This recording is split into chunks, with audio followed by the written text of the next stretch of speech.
Good afternoon, everyone. Welcome to Techspressionism at the American Makerspace in Qarshi, and welcome. I'm Lee Day, and I'm your moderator here today. I am joined by artists Karen LaFleur, Nina Sobell, and Cynthia Beth Rubin. And we're delighted to be joining you at the American Space in Qarshi, though we are coming to you virtually from various parts of the United States. And this is the third of our 8 roundtables here. Today's subject is collaboration between artists and scientists. Since I'll be leading this discussion, perhaps a bit about myself. I'm a photographer, artist, and I dabble a bit with coding as well. Collaborations with scientists is not really a specialty of mine, so I'll be just as interested as you all in learning about how this works exactly. Our 3 speakers today are Karen LaFleur, who creates layered animated works, Nina Sobell, who translates brain activity into performance, and Cynthia Beth Rubin, who is a digital painter of the micro and macroscopic. We're all members of a group called Techspressionism. So what is the Techspressionism? What does it mean? Well, Techspressionism as an idea flows from the Expressionist movement of the early 1900s. Expressionist artists focused on conveying emotional and subjective experience with their art rather than realism or objectivity. Techspressionism builds on that foundation and extends it using the tools and the energy of modern technologies, which are those technologies which are transforming our world today. Techspressionism, the group, is open to everyone.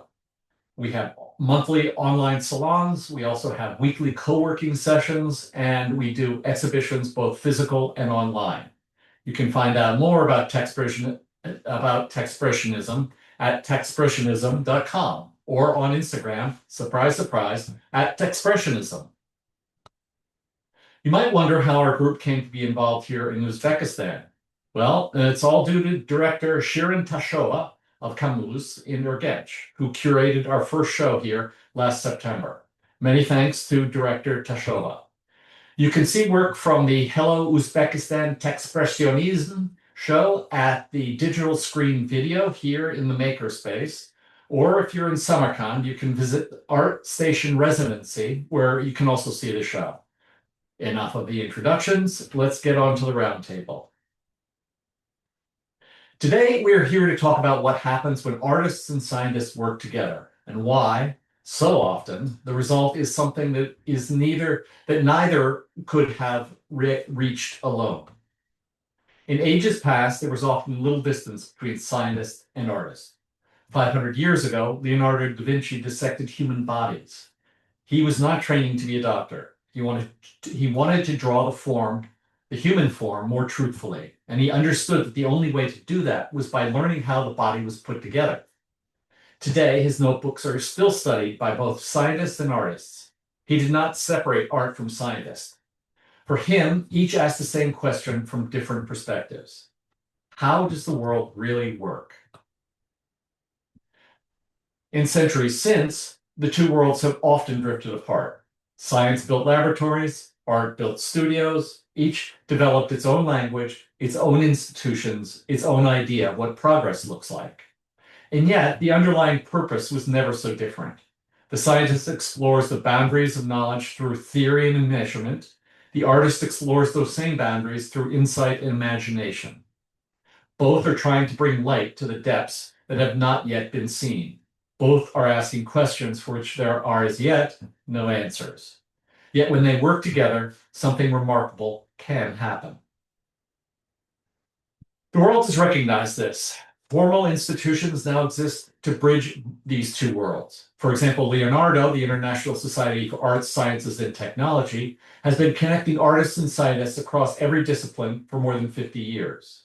At CERN in Switzerland, home of the world's largest particle accelerator, there's a program that invites artists to live and work alongside physicists. More than 200 artists have taken part since the inception of this program.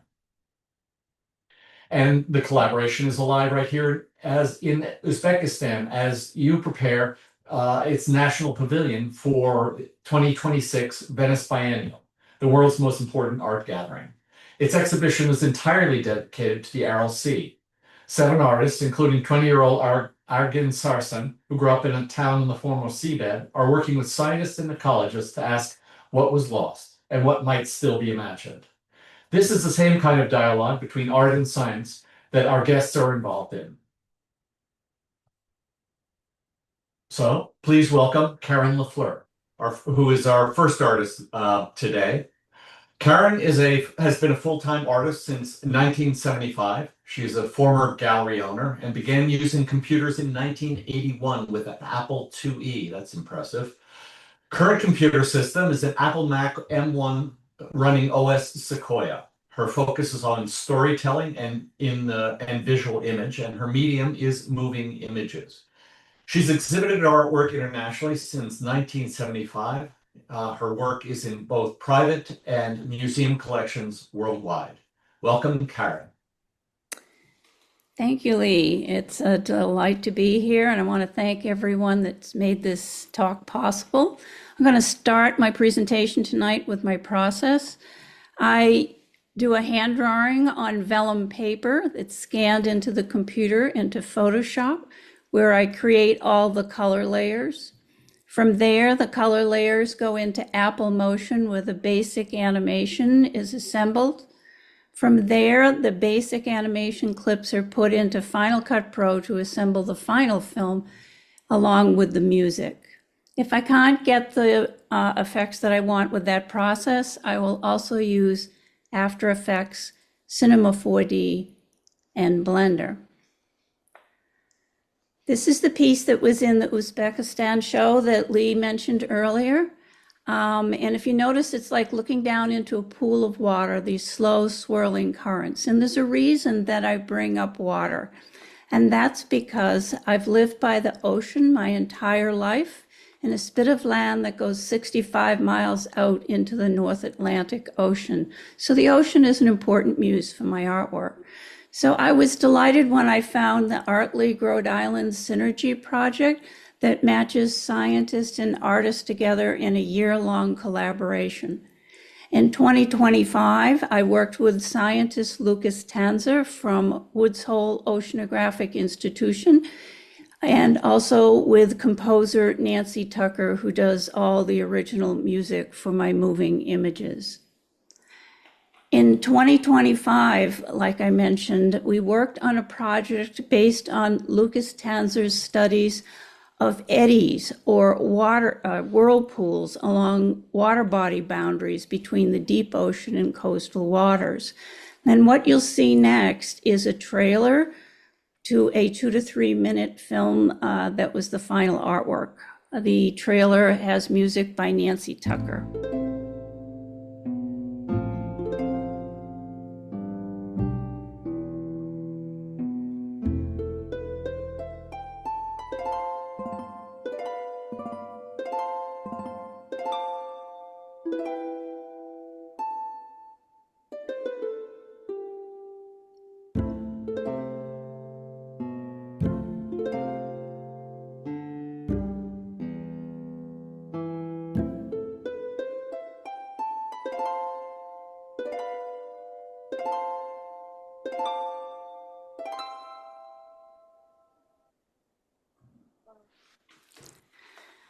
That looks great.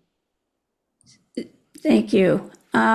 So in 2026, since I was really delighted working with the scientists, I joined again, and I'm working this year with scientist Caroline Umenhofer from Woods Hole Oceanographic Institution. And I'm also working with Finn Wimbley, who is a research technical advisor at Woods Hole Oceanographic Institution, and also with Nancy Tucker for her music composition. Caroline's lab works with climate variability and change and hydrological cycles, and she looks at historical records and climate ocean models. So this year, we're working with old ship logbooks from the middle 1800s that the ship captains recorded the weather wherever they sail daily, and we're going to be using the topic wind. And as you can see, these books are filled with a wealth of data going back a couple of hundred years, but they're also beautifully illustrated. And like I said, the wind is the topic for our project this year.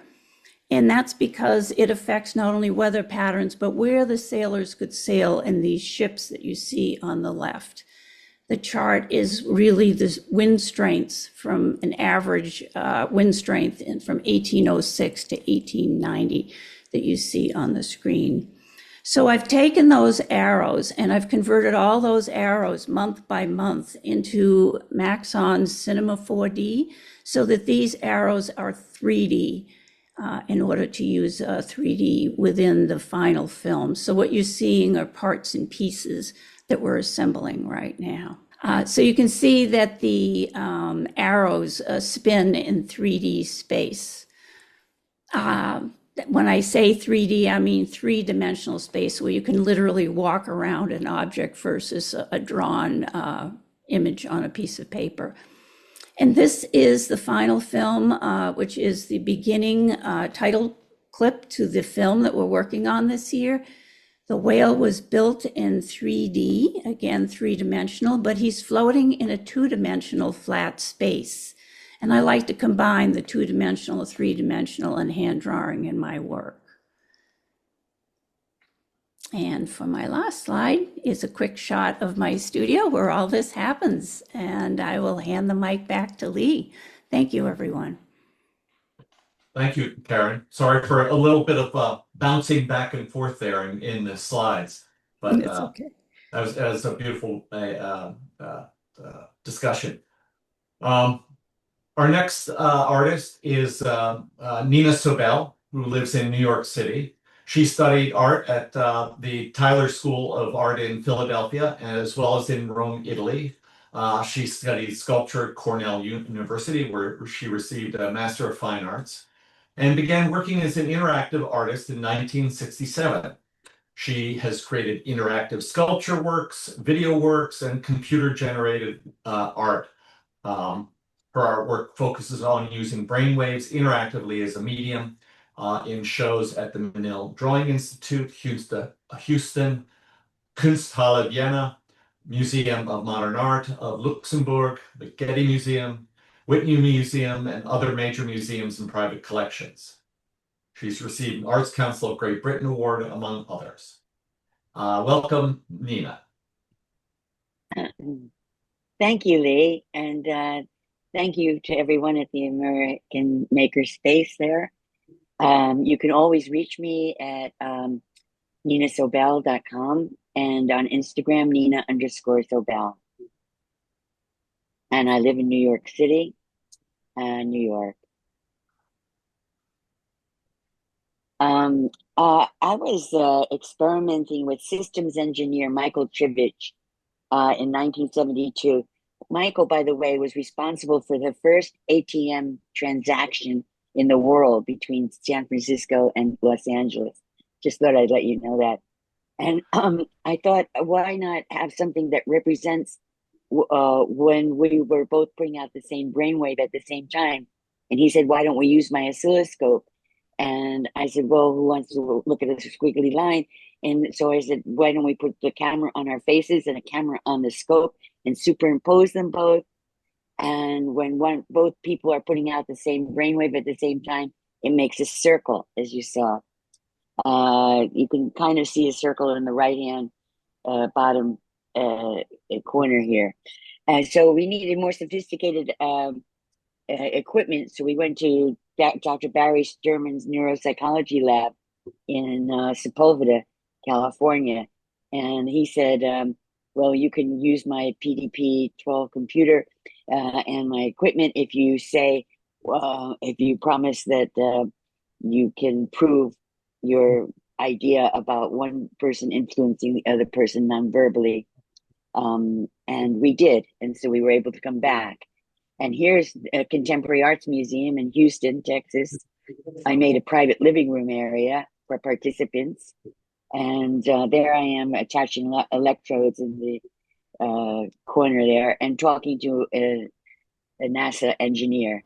And I also used an Apple II when I worked at the first computer store in the world that opened for consumers in 1979, and I met an engineer there, Chris Matthews, and we made brainwave drawings using a homemade analog to digital converter that he's pointing to now. That transposes brainwaves into digital imagery, digital information. And there's what we did. We made lightning bolts that converged when both people were putting out the same brainwave, and the same with the boxes and the diamonds and the dots got thicker and thicker. And that was in 1982. I mean, 1980 as well. Well, I'll keep talking. Oh, and this is what was featured in the Qarshi show in Uzbekistan. I mean, of course, Uzbekistan. But this is in the Hello Techspressionism, or Hello Qarshi, whatever. Here are 4 participants. Each column represents a person, and each person can see each other's temperament by the waveform at the bottom of the screen, and the circles get larger or smaller according to temperament, and the colors change. Gamma waves are green, and beta is blue, and alpha yellow, and theta red. And there I am in Santa Monica. We did it for the first time publicly, and the sounds that you hear are sounds that correlate to the different brain waves and their output. And there's 2 people, but it's made for 4 people as well.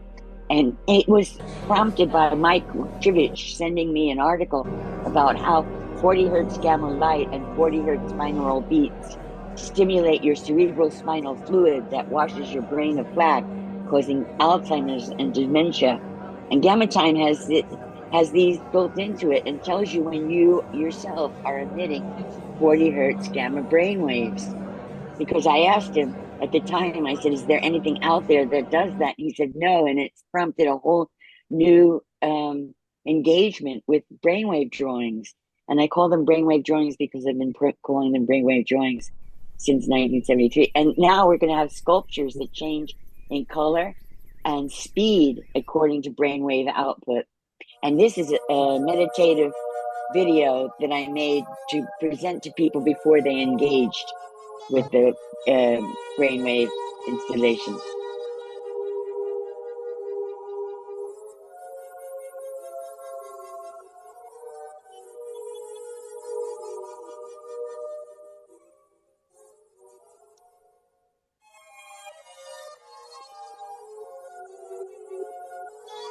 And each person has a sculpture that's already been made. It's already been printed. I forgot to put that slide up, but we printed out, 3D printed out each of those sculptures.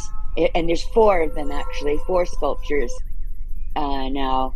And each person will be able to hold their own sculpture as they're watching themselves on the screen, manipulating the sculpture on the screen. They'll be able to hold that same sculpture in their hands. Wow, Nina, that's amazing. Getting psychedelic art out of everyone's minds. I'm deeply impressed there. So our next artist, welcome Cynthia, is Cynthia Beth Rubin from New Haven, Connecticut. She studied painting and exhibited and taught painting as well. She began working as a computer artist, though, in 1983, exhibiting both painting and digital works and various solo exhibitions worldwide. Her awards include commissions with the Connecticut Arts Group, the Connecticut Art Grants in Digital Media, the New England Foundation for the Arts Grant in Digital Media, and numerous residencies in France, Canada, and the United States. She's shown in Camus, most recently in Camus Urgench, but also in the ICC Tower facade in Hong Kong, the Jewish Museum in Prague, Cotton Club Screen in Harlem, State Museum in Novosibirsk, ICA in London, Jerusalem, Biennale, numerous international festivals, digital art such as ICEA and SIGGRAPH. Welcome, Cynthia. Okay, thank you, Lee.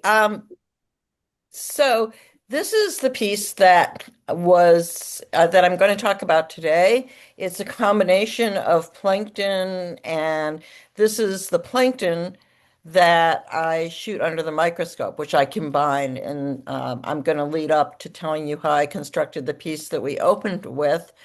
I have access to a really good microscope, and as you know, plankton is the microscopic life in our waters. So I began by taking those photographs, looking at the textures. I added digitally bits of color.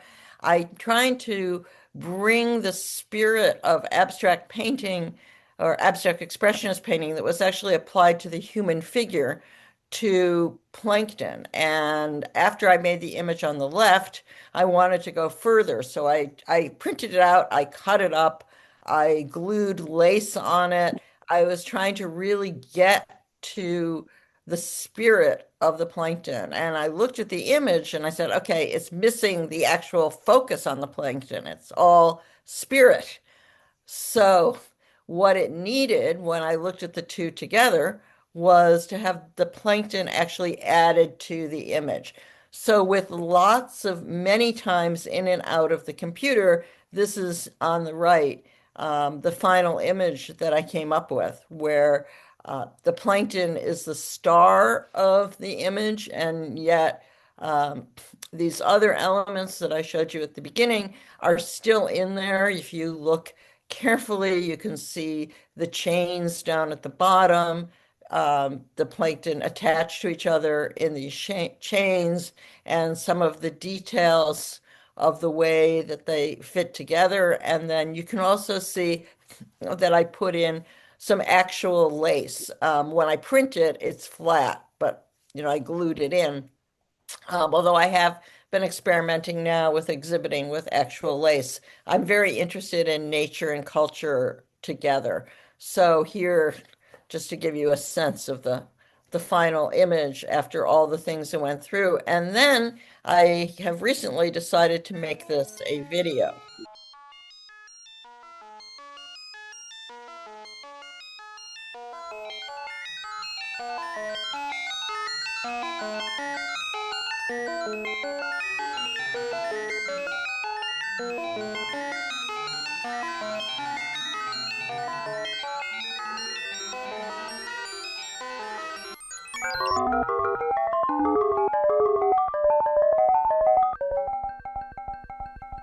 So it's another way of making us aware of how important plankton is.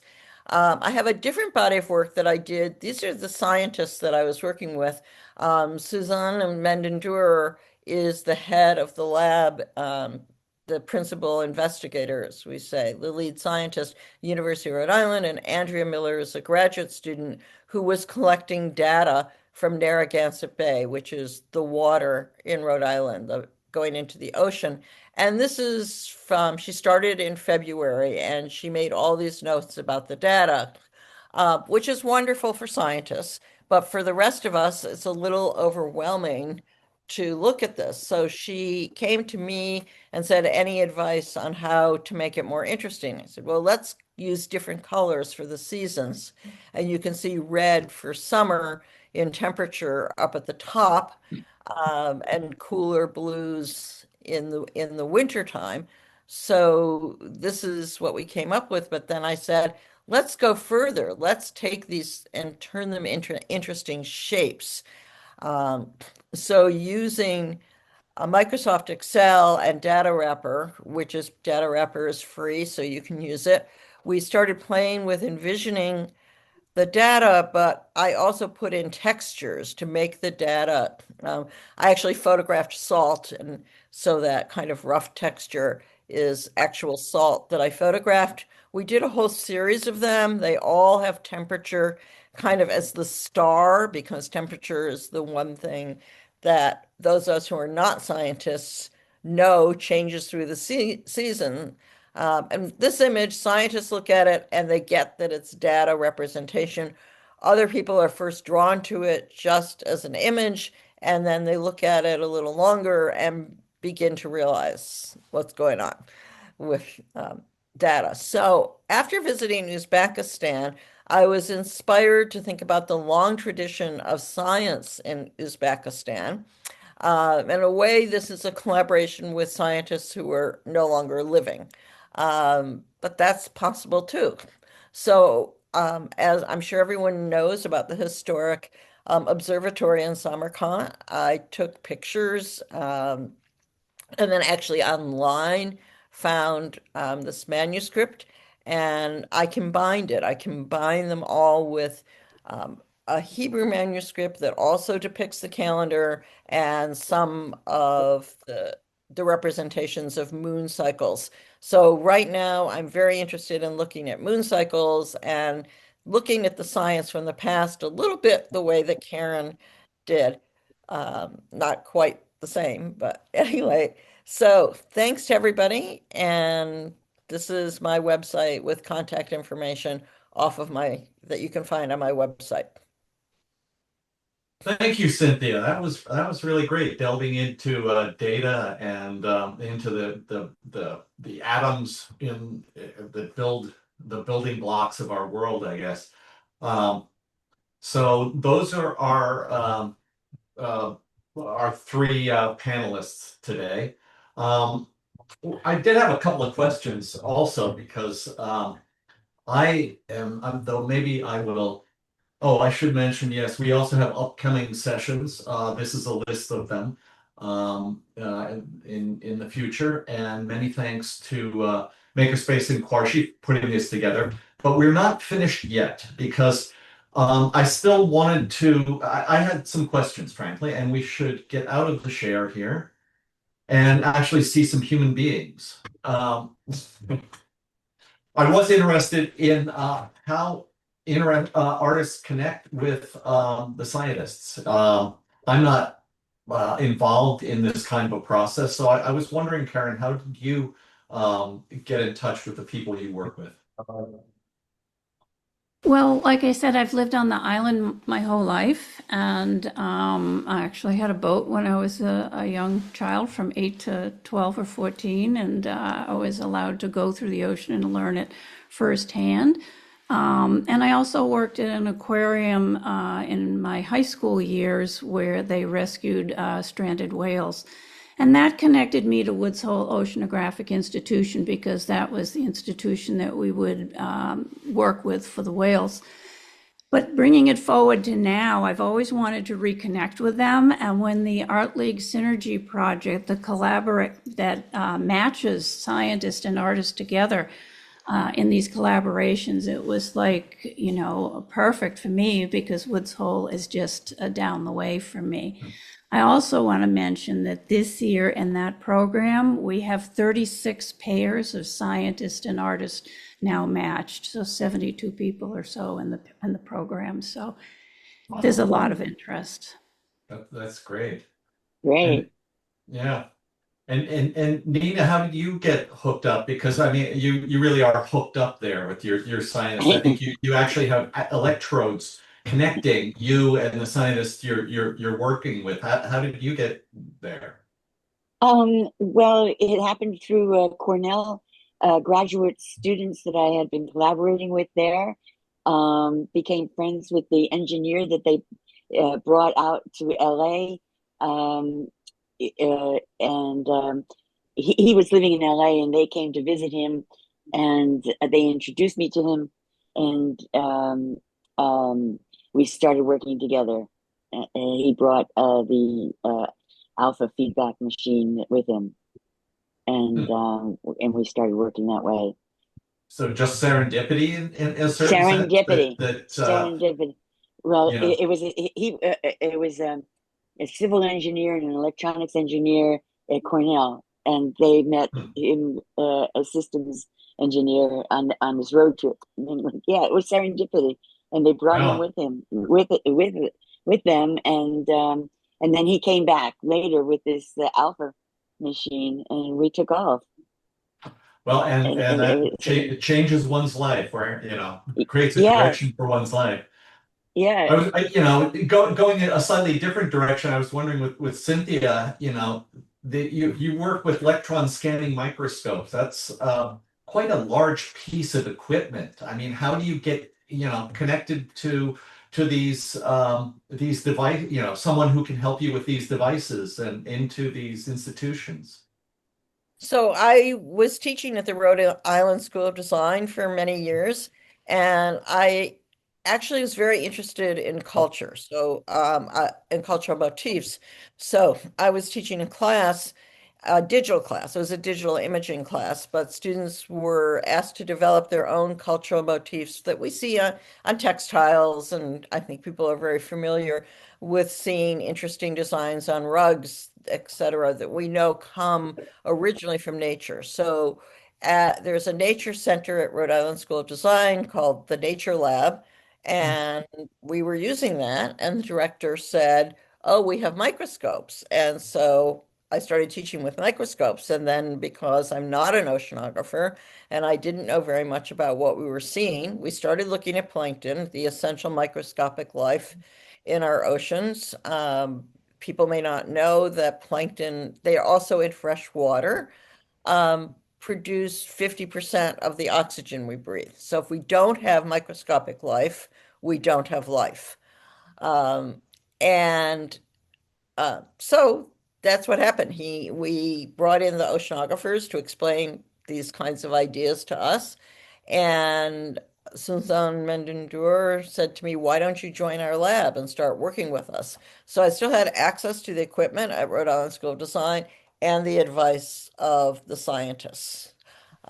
And very often universities will make their equipment available to people who are interested in research. Sometimes they ask for a fee. I'm able to do it without paying, but equipment is available to people more than you would think. I was surprised when I found out. That's great to know. I may have to find some way to get into one of these laboratories. It sounds like a lot of fun.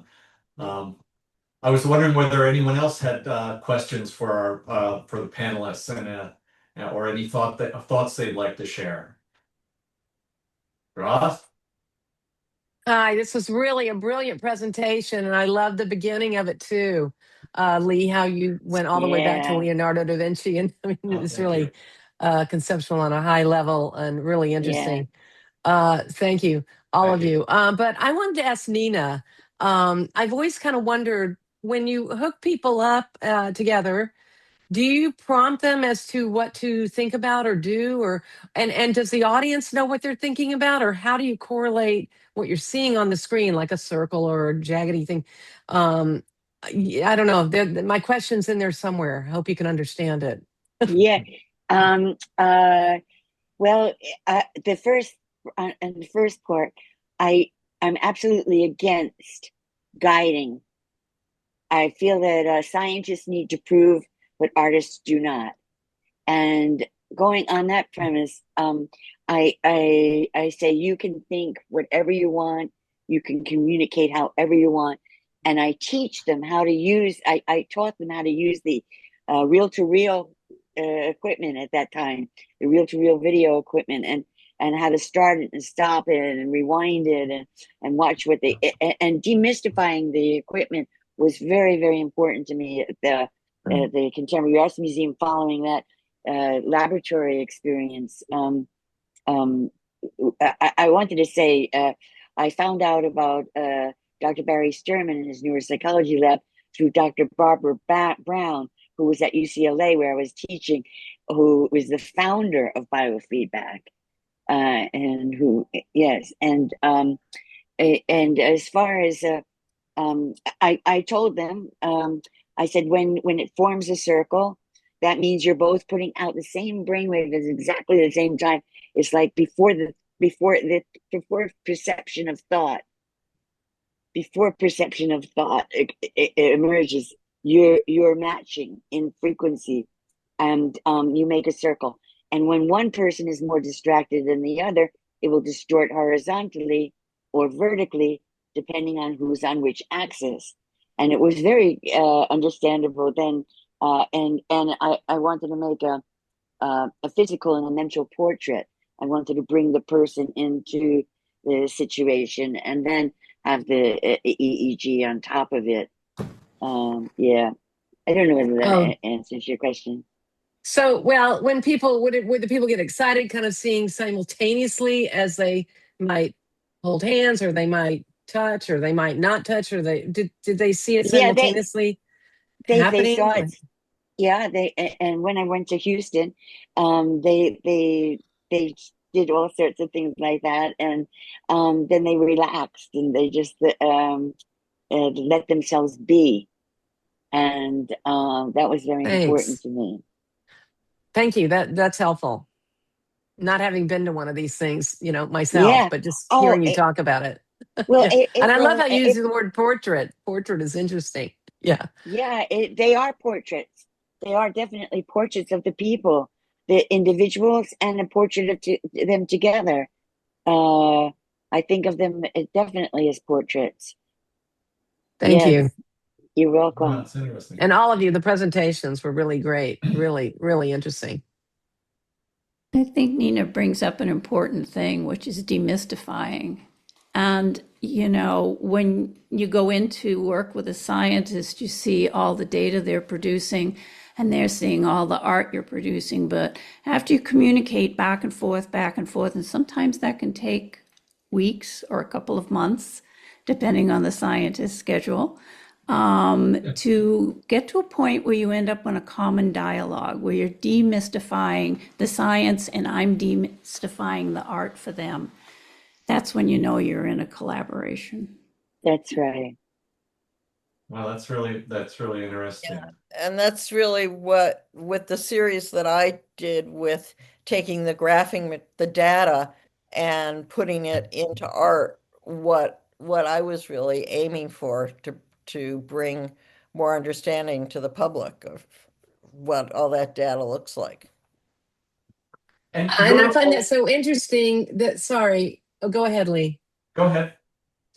Just the concept of access, thinking about access, because, the mystery of art. And, I think it is interesting in this realm where we're working digitally and where art and science are colliding, that being access is actually where kind of the mystery, it's art. It is art, but it sort of goes at odds with what has been thought of as art, of like, it's esoteric, it's not understandable. But there's still a great mystery in these processes, and they are bringing them out to the people. Like that's what the shamans were, the early artists. They were trying to connect with others. So anyway, just ideas. Yeah, actually, I really wanted to thank you, Lee, for your intro. And I realized when I got to the end of mine, where I was showing the medieval manuscripts, both the manuscript that was done in Uzbekistan and the Hebrew manuscript that was done in Germany, that those actually are art, that they were bringing art and science together, that the scientists who made those drawings thought of them, I think, as art when they worked on them. Or they may not have entirely separated out the ideas of art and science. It was much more of a continuum of the work that they were doing, I think. And exactly. It's much more recently that we see them as a little bit opposed to each other, but they really don't have to be. They're both of them are, I believe, are about sort of exploring and thinking about things in different ways.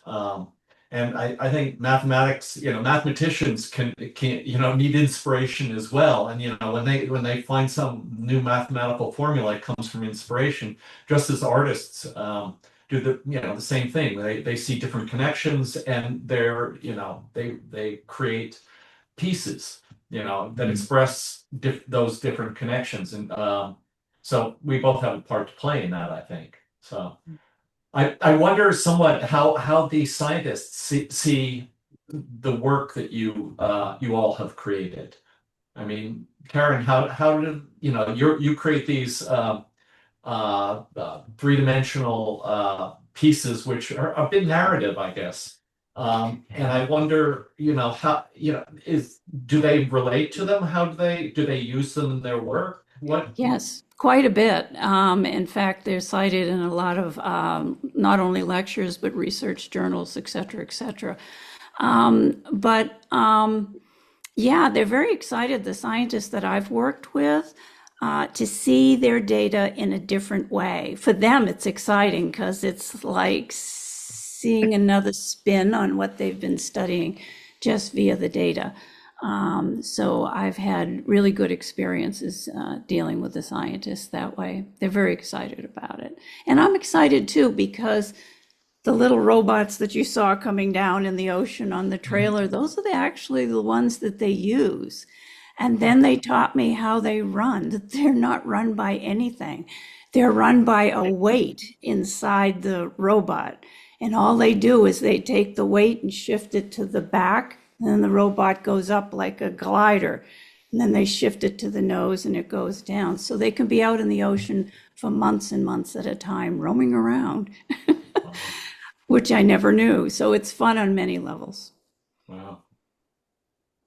And And Cynthia? I want Yeah. I wanted to add that Dr. Sturman became a doctor of a consultant with couples with using biofeedback, and I had sent him a tape from the Contemporary Arts Museum of people who had participated, and he showed it to his graduate students, and then shortly thereafter he transitioned into becoming a couples consultant. Yeah, it's a true story. Wow, you've got lots of changes of life going on with this work. Yeah. Uh, Cynthia, how do the scientists react to your work? It's a Well, little they're more abstract sometimes. well, they're very excited that people are finding out about plankton. I mean, they feel that they're working in this area that nobody, because people don't see microscopic life, and they forget about it. So for them, it's really exciting to make it visible. And Susanna just published a textbook that's being used in oceanography classes all over, and one of my images is on the cover. Oh, So that's wonderful.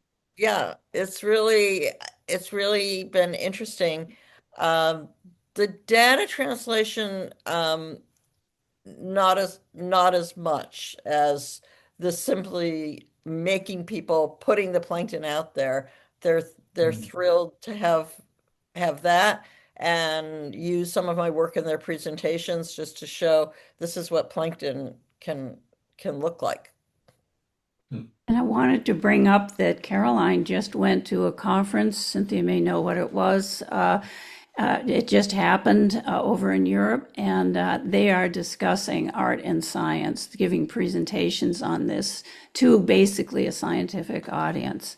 So more and more it's gaining Yeah. an interest. That's And who would Caroline be? I'm sorry, Caroline is the scientist Omenhofer, Ah, who I'm working with this year from Woods Hole Oceanographic Institution. oh, So that interesting. was the ASLO conference Thank you. in Glasgow, and Suzanne Mendendur that I work with has leadership roles in that organization. But I think there's still a ways to go for people to realize that the artists are a vital part of what they do. And But it's nice to see the dialogue starting.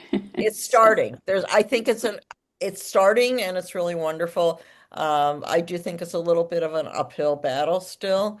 And and there's still some inequities in